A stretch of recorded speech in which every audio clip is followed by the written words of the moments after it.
The phone was vibrating on the kitchen counter when I noticed the silence. Not the comfortable kind, the kind that presses against your ears. I was still wearing the smile from my own birthday party. Cake crumbs on a plate, half-melted candles, laughter still echoing in the walls like a bad aftertaste. Then the screen lit up. Her father, calling her. Again, I didn't move.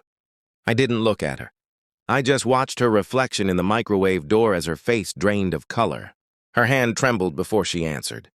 She stepped away, whispering like the house itself had started listening. 10 seconds, then shouting, loud enough that even the walls couldn't pretend not to hear. What did you do?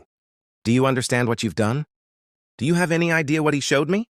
She turned toward me slowly, eyes wide, mouth open, searching for something, anything, that wasn't there anymore. I checked my watch. Exactly 1 hour since she got on one knee for another man at my birthday party. As a joke, I still hadn't said a word. The moment replayed itself without my permission. Everyone laughing, phones out. Someone cheering like it was a game show. Her wine glass smile. Him standing there, too comfortable, too familiar, while she knelt and held his hand like a promise. Relax, she'd said. It's just a joke. Jokes are supposed to end. That one didn't.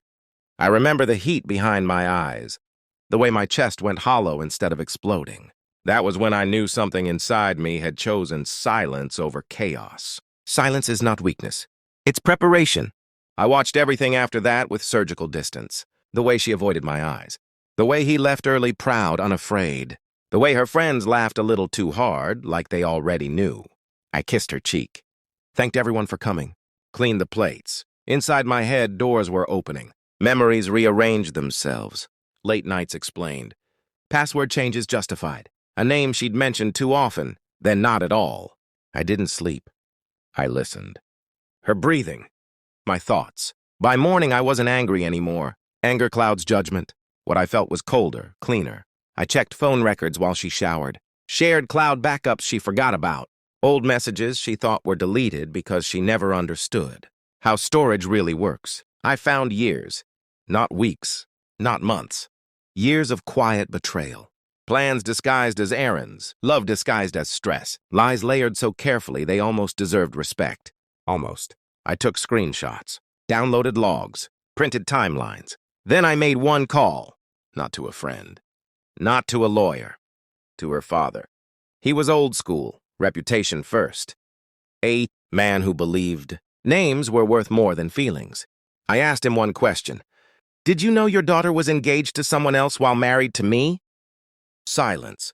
Then I sent him everything. The kneeling, the messages, the promises. I didn't ask for anything. I let him decide what honor meant. The shower stopped.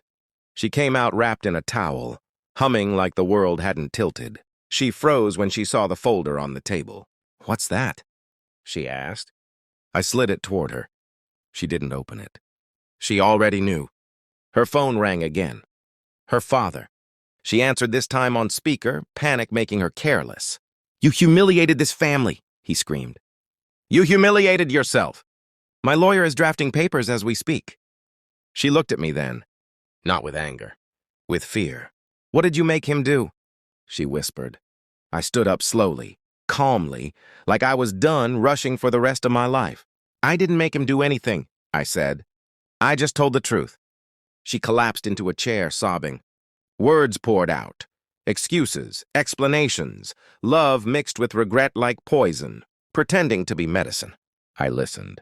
Not because I needed to, because I wanted her to see how little it mattered now. When she finished, I picked up my jacket. Where are you going? She asked. Home, I said. Just not with you. That night, her world began shrinking. Her father cut her off financially. The house, his investment, was no longer hers.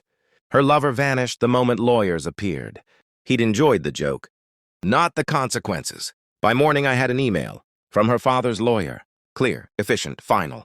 I forwarded it to her without a message. She replied instantly. Please. We can fix this. Fixing is for things that are broken. This wasn't broken. It was revealed. I blocked her number, packed only what mattered, left everything else like evidence at a crime scene.